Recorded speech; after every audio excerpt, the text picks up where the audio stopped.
Hello, Marc Ostwald from ADM Investor Services International, with some thoughts this week on what real yields and spreads and dividend yields are telling us about the world economic outlook. So my first chart this week is the US 10-year real yield.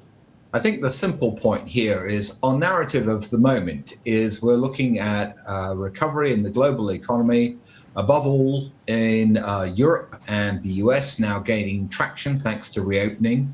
And we are looking at an optimistic outlook for, above all, the second half of the year.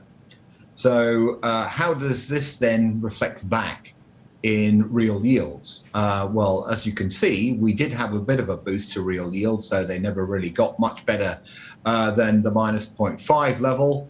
And now we're back at minus 0.9 in the US.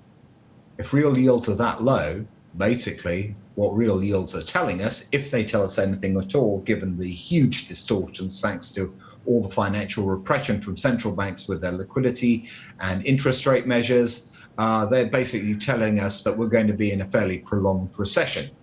So does that look any different anywhere else? And the answer is actually no. Let's have a look at Germany. Real yields here, they spiked back at the beginning of 2020 as we had the disruption to bond markets, but then they've been on a relentless path downwards. And as much as there was, as with the US, an improvement at the beginning of the year, we are now basically back to plumbing the lows. So what about the UK, about which there's so much talked about in terms of there's going to be a big boom? What are real yields telling us there? Well, they haven't quite adjusted it back as much as elsewhere, but the absolute level of real yields, thanks above all to distortions from pension fund requirements to invest in inflation-linked gilts as the best, safest assets basically to guarantee returns in the longer run, are generating a whopping minus 2.6 in terms of real yields. Again, a message saying that basically the outlook here is no better than anywhere else. So if we now start looking at other asset classes, how about the S&P 500 dividend yield?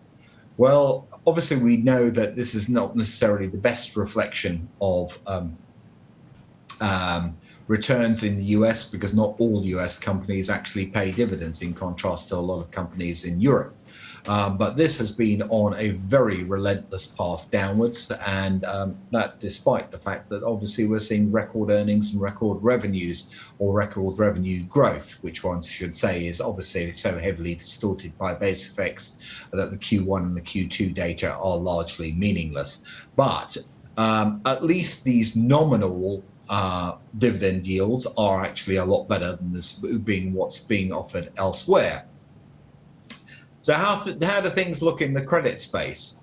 Again, really what one can see here, with the white line being the investment grade spread, which is still slightly above its lows, but has basically been trending sideways for most of this year, while high yield spreads have tightened to their tightest levels on record, underlining that basically central banks are basically being very effective in getting people to chase returns.